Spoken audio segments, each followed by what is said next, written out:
Transfer of property real estate test questions. You're going to need to know these to pass your real estate exam.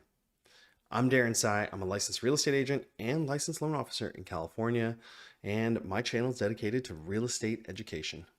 So here's to your success. Question number 1. Which of the following statements concerning a settlement or closing statement is true? A. The realtor's commission is a credit to the buyer's side of a closing statement. B. A closing statement is a simultaneous listing of debits and credits to the respective buyer and seller. C. There is a corresponding credit for a buyer and debit for a seller on all charges on closing. D. There is a corresponding debit for a seller and credit for a buyer for all charges on a closing statement. Correct answer here is B. A closing statement is a simultaneous listing of debits and credits to the respective buyer and seller. So you basically just need to know what a closing statement is and what it looks like, and you'll understand that a closing statement just presents a final detailed account of a real estate transaction. And it lists each party's debits and credits and the amounts each will receive or be required to pay at closing. So this is not like accounting where each debit has a corresponding credit. Question number 2. What is a summary of all useful documents discovered in a title search called? A. Settlement statement. B. Title report. C. Good faith estimate. D. Abstract of title. Correct answer here is D. Abstract of title. An abstract of title is a summary of useful documents discovered in a title search. And this is what they use as evidence in marketable title. So really important with the transfer of property, you understand what each of these definitions mean. Question number 3. A landowner is advised that a railroad company plans to cross their property with a railroad line. Oh, dang. I wouldn't want a railroad going through my house. If the landowner refuses, I would probably try to refuse too. The railroad company can proceed by the use of A. Eminent domain. B. Partition action. C. Accretion. D. Police action. I hope not police action. Dang. Correct answer here is A. Eminent domain. So the law does state that the right to eminent domain to public utility companies allows them to acquire private property for public use, such as constructing a railroad line, provided fair compensation is given. Eminent domain can be a touchy subject because what is considered a fair price for someone's property? I do understand that that land is being used for a public good for everyone, but there have been movies and historical cases around eminent domain being not that fair. Question number 4. When the size of beach property increases because of the permanent withdrawal of the sea, this is A. Progression. B. Regression. C. Reliction. Correct answer here is C. Reliction.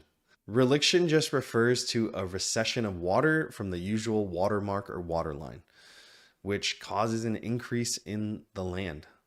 Land which was once covered is now uncovered. So first of all, congratulations if you own beachfront property and now you get more of it because of this. Question number 5. Which of the following is necessary for a valid grant deed? A. Acknowledgement. B. Legal description. C. Words of granting. D. Competent grantee. Correct answer here is C. Words of granting.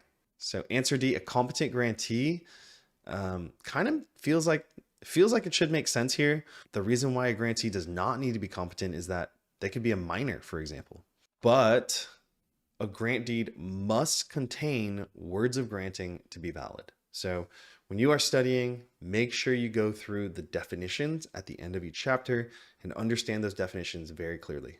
We're halfway through the questions, and I want to invite you because I know you're going to pass your exam and you're going to become a successful real estate agent.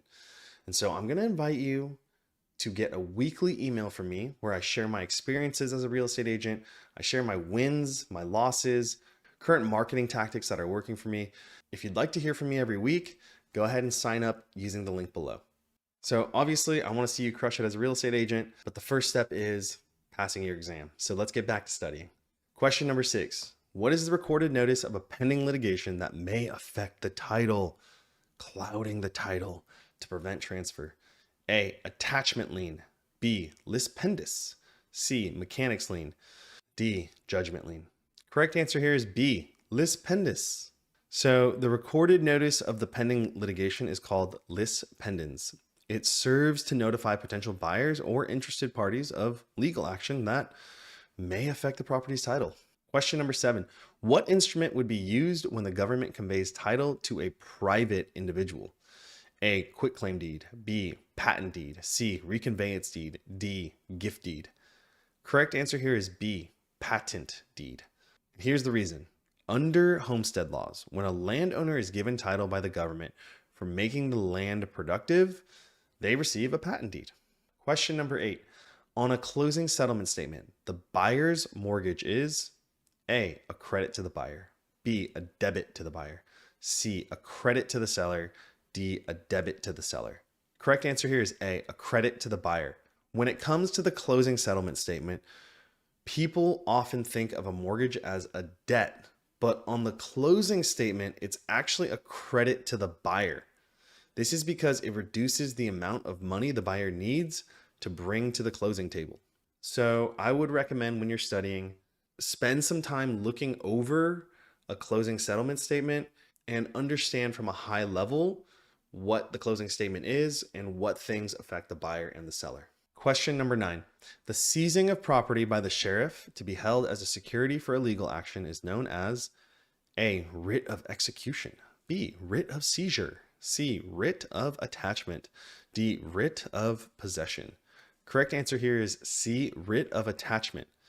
So a writ of attachment is the process by which the court holds the real or personal property of a defendant as security for a possible judgment pending the outcome of a lawsuit. When you see a question like this, read the answers and think of the definition of each of those answers.